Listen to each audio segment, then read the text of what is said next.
Welcome to ATV news Telugu. ఇప్పుడు తెలంగాణ రాజకీయాలు మళ్ళీ విద్యార్థుల చుట్టూ తిరుగుతున్నాయి.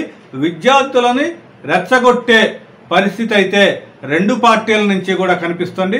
అటు అధికార కాంగ్రెస్ పార్టీ, ఇటు ప్రతిపక్ష బీఆర్ఎస్ కూడా విద్యార్థుల్ని రెచ్చగొట్టే కార్యక్రమానికైతే ఒక్క శ్రీకారం చుట్టాయని చెప్పుకోవచ్చు.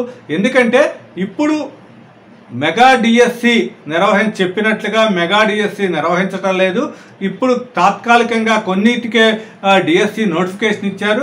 కాబట్టి డిఎస్సి నోటిఫికేషన్ని వాయిదా వేయాలి అంటూ కొంతమంది విద్యార్థులు అయితే బీఆర్ఎస్ మద్దతు విద్యార్థులు ఇప్పుడు ఓయూలో దీక్షలు చేయటం అయితే హైలైట్గా నిలిచింది. అయితే దీని మీద ముఖ్యమంత్రి రేవంత్ రెడ్డి కూడా తీవ్రంగా స్పందించారు.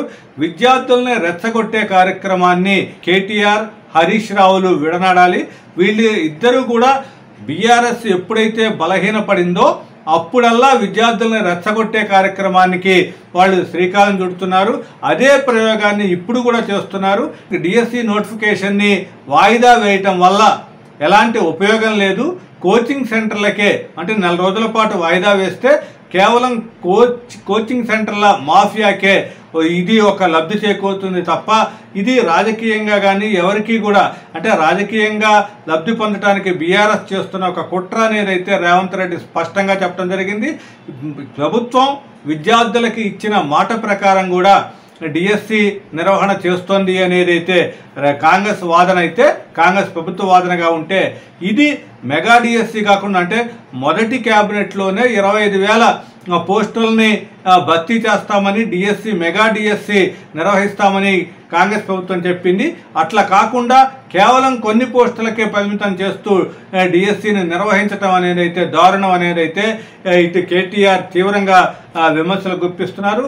ఏదేమైనా సరే ఇప్పుడు రెండు పార్టీల మధ్య రాజకీయం అయితే విద్యార్థుల చుట్టూయే తిరుగుతుంది. విద్యార్థులని ఎవరు రెచ్చగొడుతున్నారు అంటే బీఆర్ఎస్ పూర్తి స్థాయిలో మళ్ళీ విద్యార్థులను రెచ్చగొట్టి ఓయూ వేదికగా చిచ్చు రగిల్చాలనేది అయితే చూస్తోంది అనేది అయితే రేవంత్ రెడ్డి ఒక ఆరోపణగా ఉంది. అదేదైతే అక్కడ రేవంత్ రెడ్డి ఒక సవాల్ కూడా విసిరారు. అవసరమైతే వాళ్ళ డిమాండే కరెక్ట్ అయితే కేటీఆర్, హరీష్ రావు ఇద్దరూ కూడా ఆ అమరణ నిరాహార దీక్షకి కూర్చోవచ్చు కదా, దానికి వాళ్ళకి విద్యార్థుల మద్దతుగా అమాయకమైన విద్యార్థులను బలి చేయటం ఎందుకు అనేది అయితే రేవంత్ రెడ్డి చేస్తున్న వాదన.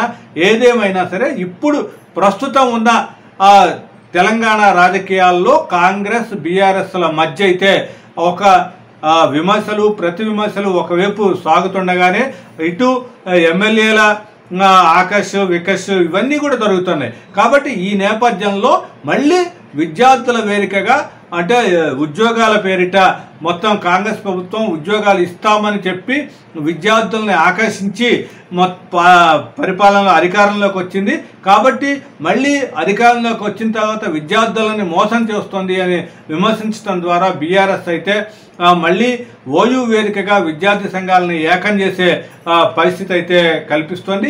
దీన్ని ఏ విధంగా ఉన్నా సరే ఇప్పుడు రాజకీయాలు అయితే విద్యార్థుల చుట్టూ తిరుగుతున్నాయని అయితే చెప్పొచ్చు.